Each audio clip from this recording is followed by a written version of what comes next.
watching ABC4 News, celebrating 75 years.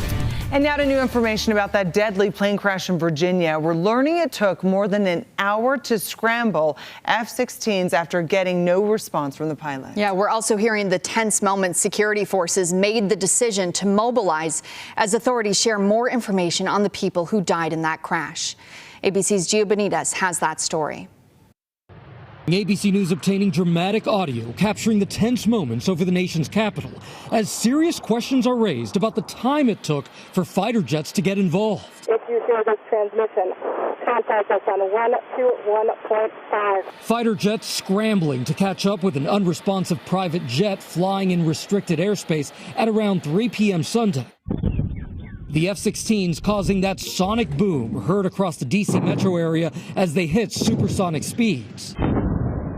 Listen as the fighter jets struggle to communicate with a small plane. Aircraft tracking 7275. This is an armed air defense fighter on guard. Contact us immediately. But it turns out, according to the FAA, that controllers alerted defense and homeland security officials a full hour and a half earlier. This is an armed air defense fighter. You have been intercepted. The FAA telling ABC News it lost contact with the Cessna jet at 1:28 p.m., just 15 minutes after it took off, as the small plane was headed toward New York City. But the plane overflew Islip Airport on Long Island and turned around toward Washington.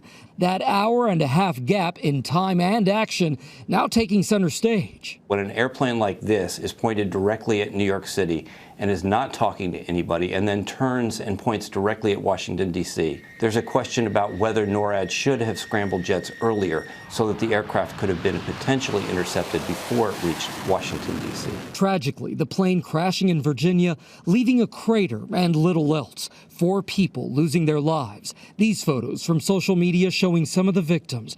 Adina Azarian and her 2-year-old daughter Aria. Azarian's friend telling ABC News she was very, very transparent, authentic, and knew what it meant to be a friend. She was focused on bringing Aria into this world. It happened, and it was a dream, and this is just a tragedy. And the investigation into what happened with the plane will likely take over a year to complete. And that's if we ever find out exactly what happened, because so little physical evidence was left behind. Gio Benitez, ABC News at Joint Base Andrews.